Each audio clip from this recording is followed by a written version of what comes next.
In this video, I want to talk about something that I would call living truth. That's what I would call it. That seems like a good name for it, is living truth. And I would say that what living truth is the real quality of a genuine connection with someone, or even with yourself. Living truth is it. You remember being a little kid and there's my kitty cat. You remember being a little kid and you did something wrong and you were lying, hiding it from your parent, not telling them that you had done something wrong. And whether they confronted you about it or you took it upon yourself to come to them and tell them and fess up and confess what you had done. Remember the feeling when you would finally tell them the truth and say what happened, and you didn't get in trouble, and they heard you and understood you, listened to you, and told you how they felt. And in telling the truth, you were busy not telling the truth because you were afraid of the repercussions, the consequences of what would happen in telling the truth. But then you say, you know what? Fuck it. I'm just going to tell them the truth. I'm going to tell them what happened. And you do, and you don't get in trouble.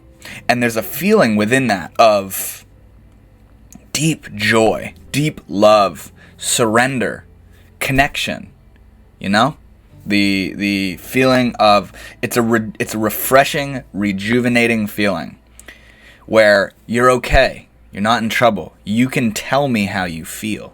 You can tell me the truth. I would call that living truth, what I'm trying to talk about in this video. I am so blessed to be able to have that as a quality within most of the friendships that I have in my life. Whether that be my friends that I've met through life, or my family, my brother, my mom, my grandfather. The ability to tell them how I feel. And there's a feeling within there of that is the point of connection. There's a feeling within that whole dynamic that feels as though that is the real essence of what it means to be connected in love with another being.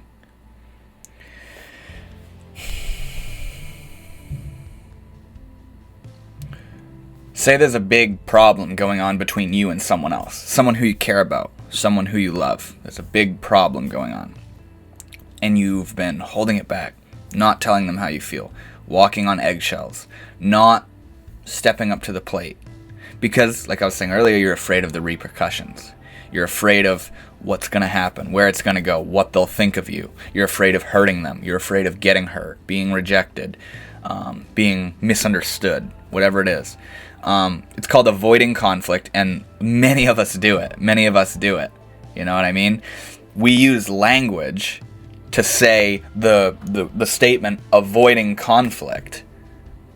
You know what I'm saying? We have language that has evolved in such a way to describe how we don't talk. We talk about how we don't talk. We have the ability to talk, but we're afraid to do that because talking and communicating reveals how you feel, reveals how the other person feels, requires intelligence, maturity, groundedness, presence. Not only logic, but intuition, love, empathy, discernment, to be able to be present and to not get lost in the emotional reactivity to what it is that's being shared. So to go back to my scenario, there's a problem between you and another person. You're afraid to address it, but then you finally address it. Whether they come to you or you come to them, it finally gets addressed. There's a feeling that absolutely bubbles up through that. There's certain scenarios where you'll go to address the problem, and then it will explode and erupt into this horrible bomb of misunderstanding and emotional reactivity and lashing and fighting and arguing, and you get all reactive, you get defensive, you attack, you say things you don't mean, and then after it you split ways, and it goes back to normal, and you think to yourself, yeah, exactly, that's why I don't talk about how I fucking feel. Because it just blows up into this bomb of misunderstanding. But what I'm talking about when I say living truth is the ability to look reality in the face with someone. Say how you feel. Say what's going on. Tell them the nasties that you feel towards them. Because we possess the ability and the maturity to not fucking get lost in the egoic drama about it. We have the ability to do that. It's just a matter of focus, attention, intention, love, and when I say attention, I mean the reason you're even talking about it. You know what I mean? Like I said, I feel like living truth, it's the feeling that comes about when you address the elephant in the room. When you talk about the things that are being avoided. When you stop avoiding and repressing and denying and sweeping under the rug, pretending it didn't happen. When you talk about shit truthfully, honestly, intelligently, carefully, and with intention and compassion, there's a feeling that comes about. There's a quality in that. And it's deep love. It's deep love. And I define that as living truth. It's such a lively, loving feeling. It's a feeling of connection, understanding, sharing, And I would also have to say that it's something that's relatively rare, because a lot of the connections we have are superficial of why we're connected. And a lot of us are afraid to talk. A lot of us are afraid to address how we feel. And a lot of us are lost in our own mental projections that we can't really meet with someone. And you can't blame us, because it's hard. It's hard to come down to earth and to see through the projections of the mind and to consider what someone else says and to have what you say be considered as well. It's hard, and because it's hard, it's rare. But that's what a real connection is to me. That's what the point of a connection is. It's not to have company because you can't stand being alone. That's not the point of a connection. The point of connection is love, is living truth. The ability to share how you feel, to be understood, to understand them, to hear how they feel, and to connect beyond it, to hear each other, to laugh, to cry together, to laugh together, to be together, to experience life together, to share this insane experience going on. Not avoid conflict. That gets old. That rots connection. Avoiding conflict, lying, bottling up, repressing, not talking about how you feel, rots connections from the inside out. Not a good move. Not a good move. But to say again, it's not easy to hold living truth in a relationship, in a connection. It's not easy to talk about the nasty stuff. It's not easy to talk about the hard stuff and all the nasty thoughts you've thought about someone, or all the nasty things you did. It's not hard to face the reality of our own inherent ignorance, But I think it's required. I think it's required to really mine into the reservoir of living truth that is within us, that we can share together between each other. You could think of telling the truth and being honest and communicating as a pickaxe that mines into ourselves and the other being, that allows us to tap into, as I said a moment ago, the reservoir of living truth, which is really the quality and the point of a connection with someone. is to tap into living truth. It's what comes about. What are the qualities of a real friend? You must have someone in your life who is a genuine friend. What does that mean? It probably means you allow each other. You know? You allow each other. You're understanding. You let them be what they are. They let you be what you are. You don't need them to do this or that. You can share how you feel. Yeah, you guys get in fights, but you talk about it. And you're not possessive, you're not argumentative, you're not judgmental, you're not, you know what I'm saying? If you have a real friend, there's certain qualities to that. It's open, it's loving, it's light, it's joyous. When you don't talk to them, they'll come to you. When they don't talk to you, you go to them. It's a connection. It's a true loving connection.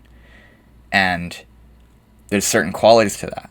There's certain qualities to that we feel with our friends, you know? I mean, that's what I feel with my friends, is lack of judgment, connection, being able to be human together. See, that's the interesting part, is we're still ignorant.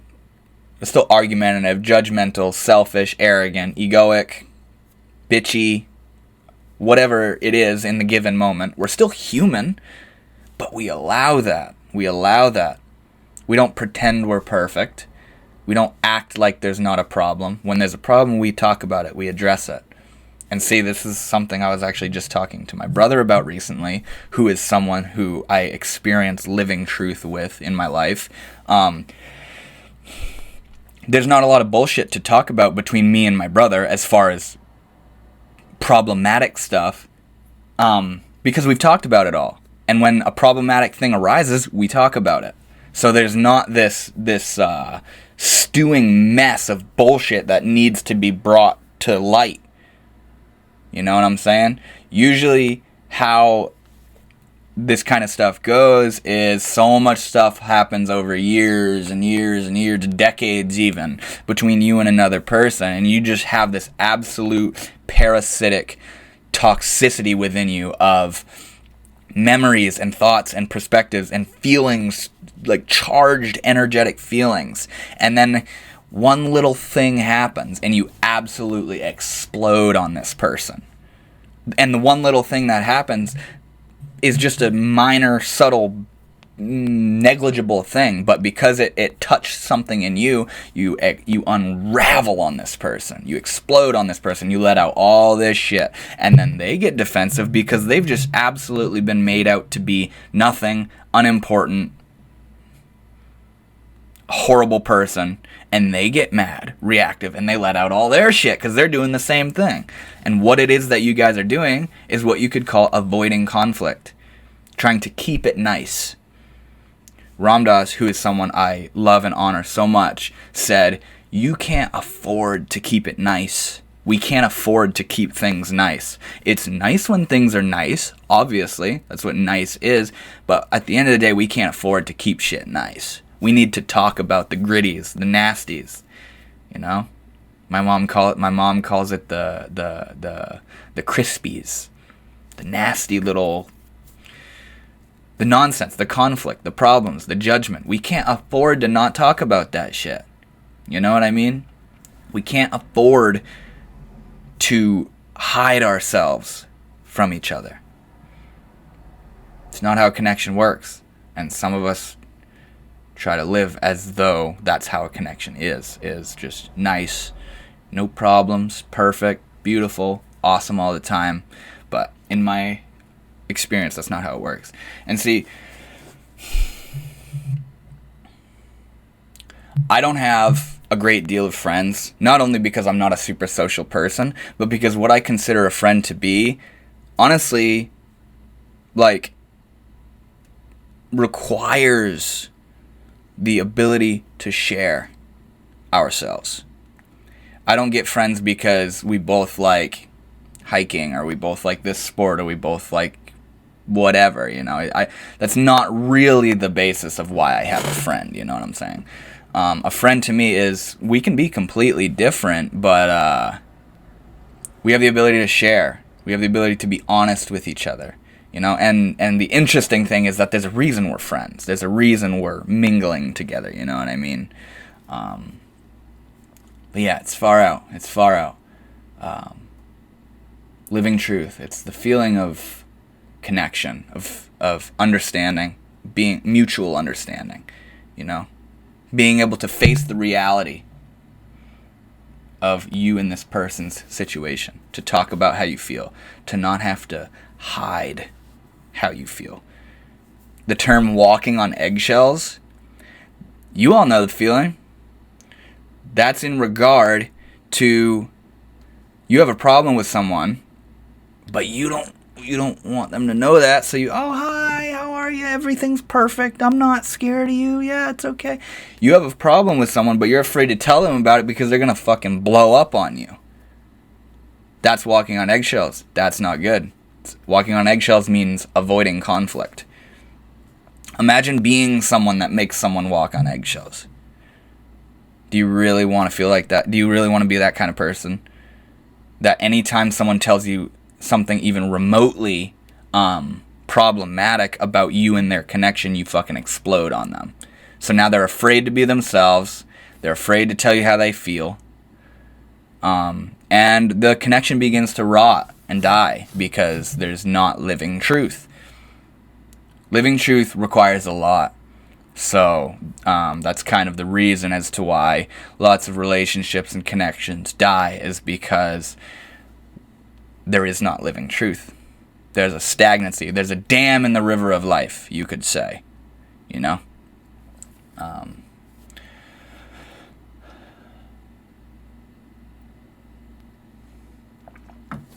Life is moving. Life is flowing. Life is change. We are changing people. So a connection requires and kind of demands the ability to talk about that change and to address that change, and whatever needs to happen will happen. But if you want to be in the presence of understanding and love and connection and humor and fun and joy and fascination with another being, in my understanding, you need to both be willing to talk about the nasty stuff, to talk about the ugly stuff, free of judgment, non-discriminative communication. Yeah, you're about to say some nasty stuff, but it's okay, because you know that that's just how you feel. It's not reality and the truth. You just need to share how you feel and what you think. And they know that that's not you thinking and feeling that, but that's just what you've come up with. That's how you think and feel. It's not reality, you know what I'm saying? It's just how we feel. It's just what we thought. It's just what we believe. You know? And I made a video a while ago talking about we're allowed to think differently than each other. We don't need to think exactly the same. But we need to be able to share how we feel and what we think in an intelligent, mindful, mature way. You know? So yeah. Living truth. Something that I feel is the real quality of a connection with another being, with friendship, relationship, family, whatever it is. Living truth is the real quality of what a friendship is all about, in my opinion.